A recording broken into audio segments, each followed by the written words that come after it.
Hi everybody, this is Dee Gregory. Beach Haven Publications, in cooperation with Google and other partners, is working on a project called the Spotlight Today project, where they're asking several of us to do self-filmed interviews for submission to that project. So this is my submission as Dee Gregory. First, let me start with the legal things. Hold on just a moment while I read this.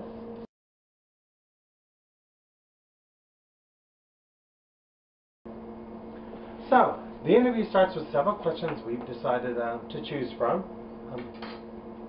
The first one is, what advice would you give someone new to performing?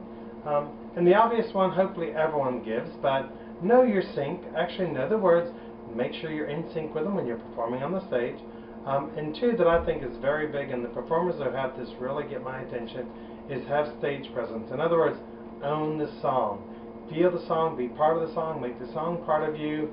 But when you are singing that song, project that song so people believe you're actually singing it. Even though most of the people in the audience may know otherwise, there should be doubt in their head, or you should actually look like you're singing perfectly in sync and in tune with the lead performer. So know the song, know your sync, and own the song. So many people can get up, know all the lyrics, and have the sync perfect, and they're just sitting there singing along with the song and don't give it power and don't give it life. So owning the song, I think, is very important. How many charities do you volunteer with? And what are some of those charities? I work with a group called Holiday Helpers of Jacksonville that work with children who are affected by AIDS and make sure they have a wonderful holiday. We have fundraisers throughout the year, which I try and perform in every one that I'm able to. I also like to be there for the event also in subject to that, or other ways we raise money. Last year I did something interesting. I actually sold beer. For someone who doesn't drink, selling beer seems a little strange, but it helped us raise a lot of money for Holiday Helpers, so it was a very important and fun thing to do. Some of the other charities I've been involved with are Rainbow House, our local GLBT Community Center, or LGBT Community Center, where we can have meetings and gatherings, and they don't have to be in a club or a night club, so that's a very nice thing we've done in the last year. I also have done charities for NFAN, the North Florida AIDS Network. But any charity where I can see what they're doing, be involved with, and make sure they're actually just focused on giving back to the community, and those are the charities I like to support. So that's one of the reasons the Holiday Helpers has my greatest support, because I see what they do and I see the involvement, and they are really doing really wonderful things for our community here in Jacksonville. What was the most embarrassing or funniest moment for me? Well, here's what I'm going to say. I will neither confirm nor deny that I've had embarrassing and funny moments on stage. And we'll leave it at that. Moving forward, how did I select my stage name? My stage name is actually a creation based upon my real name. My first initial is the letter D, or begins with the letter D, and then my middle name is Gregory. So I just took my first initial. This isn't going well. Okay, starting again. How did I select my stage name? My first initial and my middle name, my actual first initial and middle name, are the derivation of my stage name. My first name begins with D. My middle name is Gregory, so D. Gregory became my stage name. Who are my mentors? Well, in many cases in the drag community, a new drag performer will be taken under the wing of an experienced performer, and then that person becomes a drag mother, so to speak, who looks after him and brings him along and gives him insights and things. I didn't have that luxury because of the nature of my life and who I am. Most of what I brought along was on my own, though I've had a lot of wonderful little tips and tricks from other performers who've taught me little things about makeup, little things about outfits, little things about hair. But no specific mentor per se, but I've been blessed by the friendship of many other performers who passed on some nice tidbits along the way. Name the best way to impress an audience. We're right back to question one, as in my suggestions to new performers. The same thing, impress an audience by knowing your song, knowing your sync, and owning the song. Really delivering that to the audience and make a real connection when you do that. How much does a performer normally spend on costumes and wigs? Quick answer on that, too darn much. One year I tracked, I spent about $3,000 in 1 year on outfits and stuff, and that's really, I have no idea what everyone else spends. How did I get my first gigs? Most, like many of us, probably started by performing on amateur nights at a local club, and some of the routines I did and my stage presence and the way I performed them apparently got some people's attention, and then also performing in a pageant, competing in my one and only pageant made a big difference on me getting a lot of visibility and some bookings. How do I classify myself? Oh, great. We're going to do labels now. Well, if you have to put a label on me, probably gender illusionist or female impersonator, because I don't live as D full time. D is just a small portion of my life, albeit a very visible portion of my life, but I do keep it quite compartmentalized from the rest of my life as well.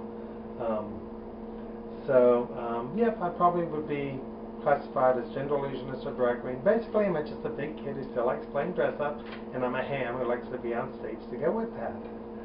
So, moving forward, did I ever get involved in the pageantry system? Only ever competed in one pageant, and that was fun. It was just one of those things I wanted to do to see how I would do in that. But honestly, in my personal opinion, and I'm sure other people were different from me, as far as I'm concerned, in my opinion, pageants serve two things: careers and egos.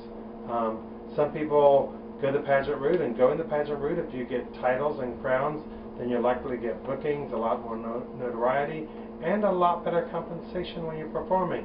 Other people may be in the pageantry system just for ego, because I deserve a crown and I'm good enough to have one, so I'm going to compete and get me a crown so I can feel complete and whole. Again, that's my opinion, but I'm not in a place where a crown is going to make my life any better or worse. It'd be a cute thing to have, but there's also responsibilities to go with that, like competing at the next level that I would have difficulty doing. And career-wise, if I wanted to sacrifice other parts of my life, I probably could make D. Gregory a little bigger, a little more of a name in the professional world of drag, but I'm kind of happy where I'm at, so I'm going to leave that as it is without sacrificing other parts of my life. How do I handle critiques from the audience? Many times people are going to critique you either because they don't like your style, they don't like your song, or hopefully the best reasons they critique you is because they see something you can do better, ways to improve your performance, ways to improve your movement, maybe your choice of style or songs or looks or appearance. But I always try and give them heed and listen to them, because many people, when they do give me feedback, and I constantly ask for feedback, I want to know how I can go and be better on stage. But I'm always open to ideas and suggestions, because I want to constantly improve, even if it's just a little bit each time. What am I known for? D. Gregory pretty much is known for a little bit of comedy, but mostly for show tunes and Broadway tunes. I like the big stage numbers that already have a lot of power and energy built into them that were designed for the stage. So that's why I do a lot of Broadway, I do a lot of show tunes, and I've been tagged both as the Broadway diva or the Broadway baby many times from being introduced. Where do I see myself in 10 years? Older. Beyond that, I don't have any big plans, but I do hopefully in 10 years expect to be older, because if not, I'll probably be dead, and that wouldn't be much good either. So moving forward, when did I first dress in my? Well, I started dressing at a very young age, usually about puberty, sorry. Like most cross-dressers, I started out cross-dressing as a young age, with my interest starting from disguises. I was a boy who was fascinated with Lon Chaney and Boris Karloff and all the great disguise and Hollywood makeup special effects people, and then saw a movie or two like Homicidal by William Castle or Freebie and the Bean that had female impersonators in it that totally blew me away with their performances, and I thought, wow, that would be a neat, new, exciting disguise, and opened up the possibilities of disguises and visuals that I didn't have before as a male character. So I'm just a big kid who likes to dress up and primarily prefer female characters. What do I do to secure valuables at venues? Pretty much I only bring what I need to perform, so I don't bring anything extra to worry about. I've also been very blessed to have many friends and connections in the performance community locally, so I've never had any bad experiences with that. I've always had people looking after my stuff, and I look after other people's stuff, so so far I've been very blessed with no bad instances with that. And I do keep things in containers where it'd be pretty obvious someone was going into them. And the last thing I'm going to add, are you in a successful relationship? Not really. Human relationships, I've been married twice, and both marriages failed for reasons not having to do with this. But this has also been an important factor in my life. And anyone who has to become part of my life has to deal with all the complexities of my life, including this. And right now, I just can't see putting anyone through that. But probably the most powerful relationship I have is with my Creator, and I worship and faith to that, and how I live my life and share the love given to me by above with others. So, however you find your spiritual faith and belief, I'm a believer in God and in Jesus Christ. I'm going to share that light and love with others. But whatever your beliefs, be true to those, and it makes a big difference in your life. So that's my probably most important relationship as far as I'm concerned. So this is T. Gregory, and that concludes my interview for the Beach Haven Project. Thank you all for taking the time to listen, because I know this has run a few extra minutes. But blessings to you all. This is D. Gregory saying peace, love, and light to you all. Bye-bye.